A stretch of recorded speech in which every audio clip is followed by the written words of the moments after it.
আমার প্রিয় ভাই ও বন্ধুরা, আজ আমি কথা বলবো এমন একটু বিষয়ে যা হয়তো আমাদের চারপাশের প্রতিটি মানুষের জীবনের সঙ্গে কোনো না কোনোভাবে জড়িত, আর সেটা হলো ডিপ্রেশন।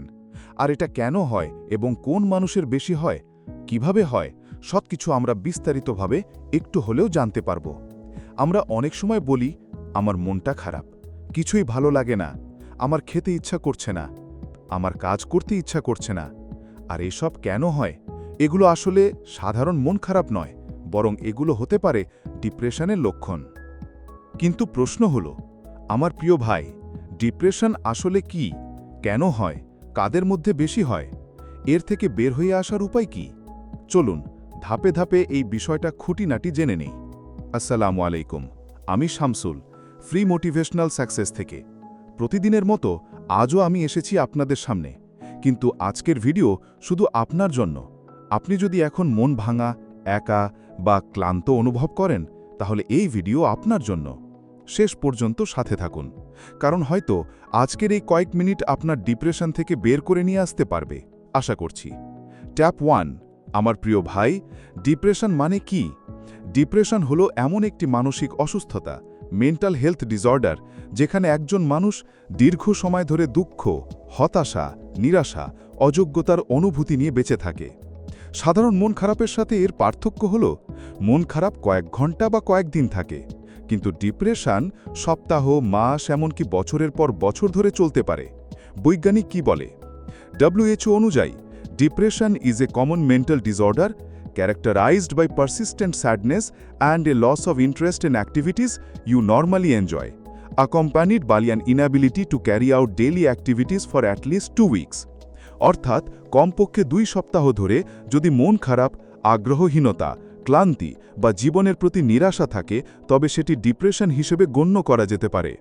ট্যাপ 2। ডিপ্রেশনের কারণ, ওয়াই ডিপ্রেশন হ্যাপেন্স। ডিপ্রেশনের পেছনে একাধিক কারণ থাকতে পারে।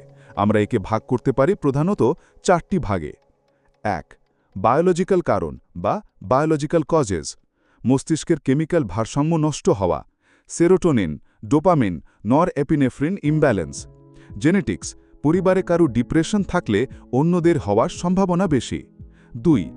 সাইকোলজিক্যাল কারণ বা সাইকোলজিক্যাল কজেস। অতীতের ট্রমা, শৈশবে নির্যাতন, অবহেলা, কম আত্মসম্মানবোধ, লো সেলফ এস্টিম, পারফেকশনিস্ট মানসিকতা, সব সময় নিখুঁত হতে চাওয়া। 3. সোশ্যাল কারণ বা সোশ্যাল কজেস। একাকিত্ব, বেরোজগারি বা অর্থনৈতিক সমস্যা, পারিবারিক ঝামেলা বা সম্পর্ক ভাঙন, সামাজিক চাপ বা সোশ্যাল প্রেশার। 4. লাইফস্টাইল কারণ, পর্যাপ্ত ঘুম না পাওয়া, অস্বাস্থ্যকর খাবার, অতিরিক্ত মোবাইল, সোশ্যাল মিডিয়া আসক্তি, শরীরচর্চার অভাব। টেপ 3. ডিপ্রেশনের লক্ষণ, সিমটমস অব ডিপ্রেশন। ডিপ্রেশনের লক্ষণগুলো সাধারণত শারীরিক, মানসিক এবং আচরণগত 3 ভাগে ভাগ করা যায়।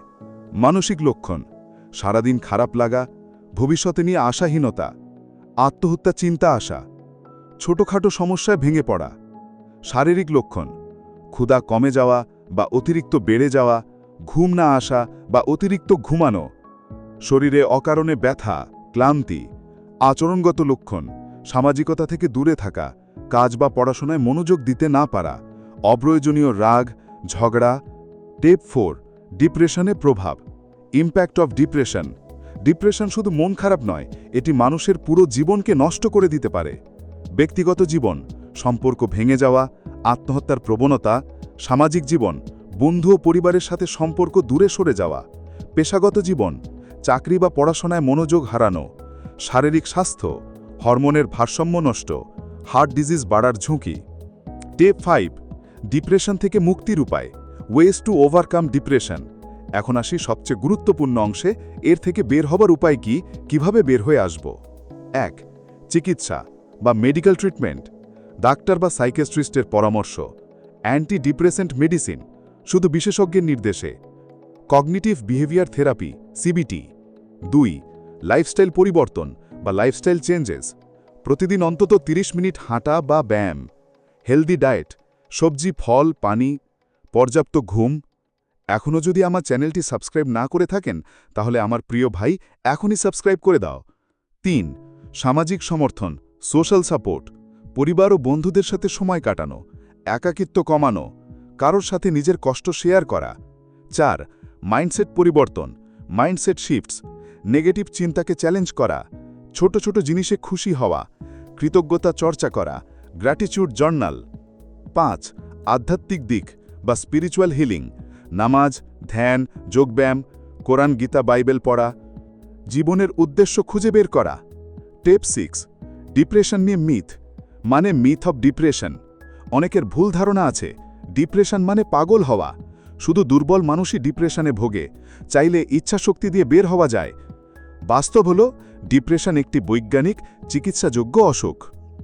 টেপ 7. মোটিভেশনাল বার্তা।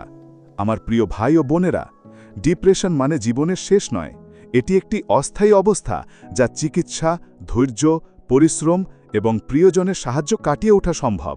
মনে রাখবেন, আমার প্রিয় ভাই, you are not alone, your life matters, darkness never lasts forever. যেভাবে অন্ধকার রাত শেষে ভোর আসে, সেভাবেই ডিপ্রেশনের অন্ধকার শেষে জীবনে আবারও আলো আসবেই। ডিপ্রেশন একটি নীরব শত্রু যা আমাদের ভেতর থেকে ধীরে ধীরে ভেঙে দেয়, কিন্তু সচেতনতা, চিকিৎসা, সাপোর্ট এবং নিজের ইচ্ছাশক্তির মাধ্যমে আমরা এটাকে পরাজিত করতে পারি। আজকের এই আলোচনা যদি আপনার একটু হলেও সাহায্য করে থাকে, তাহলে ভিডিওটি লাইক করুন, শেয়ার করুন আর সাবস্ক্রাইব করতে ভুলবেন না। আপনার বন্ধুর সাথে শেয়ার করে দিন যে এভাবে ডিপ্রেশনে ভুগছে। শেষ পর্যন্ত ভিডিওটি দেখার জন্য আপনাকে অসংখ্য ধন্যবাদ। ভালো থাকুন।